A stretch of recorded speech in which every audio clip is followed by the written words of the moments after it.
Un message aux hommes.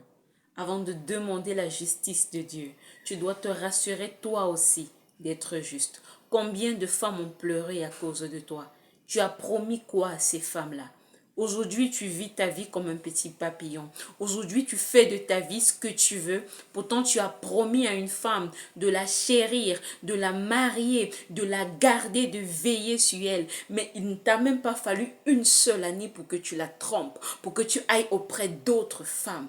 Est-ce normal? Tu penses que le Seigneur n'a pas vu? Tu penses que les cris de la femme ne sont pas parvenus aux oreilles de l'Éternel? Je vous ai dit une chose, nous sommes sur la terre et Dieu est descendu. Dieu est physiquement sur la terre du Cameroun avec nous et Dieu va se venger de toutes ces injustices-là.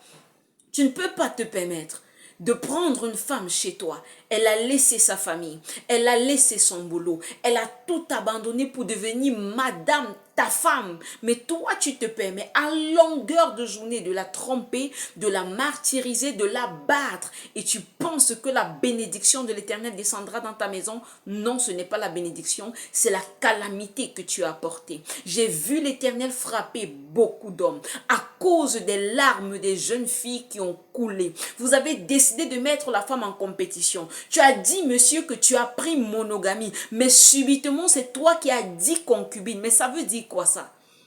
Ça veut dire quoi? Où est passé le minimum d'humanité? Le minimum d'humanité?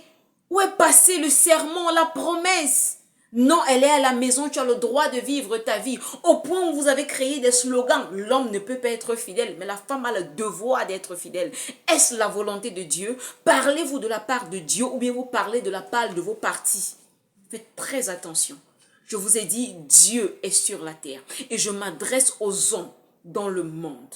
Le bras de l'Éternel s'est levé et plusieurs d'entre vous ont commencé à mourir et la mort va se faire de plus en plus sur un territoire plus large, parce que tu ne permets pas. La Bible déclare que malheur à celui qui abandonne la femme de sa jeunesse. Malheur, lorsque tu fais une promesse, le minimum c'est que tu la respectes. Mais vous avez décidé de traiter la femme comme une chose, de traiter la femme comme un animal. Tu peux la rencontrer, tu lui promets ciel et terre, mais dès que tu as eu son corps, tu te moques d'elle et tu te mets avec une autre. Non. Au point de rester, monsieur demande que les femmes doivent se battre pour lui. Les femmes doivent se battre pour toi, que tu es qui? Tu es qui? Au lieu de se battre pour le Seigneur, on doit se battre pour toi. Le bras de l'Éternel est contre vous. Répentez-vous. Je vous ai prévenu. Dieu est sur la terre. Répentez-vous.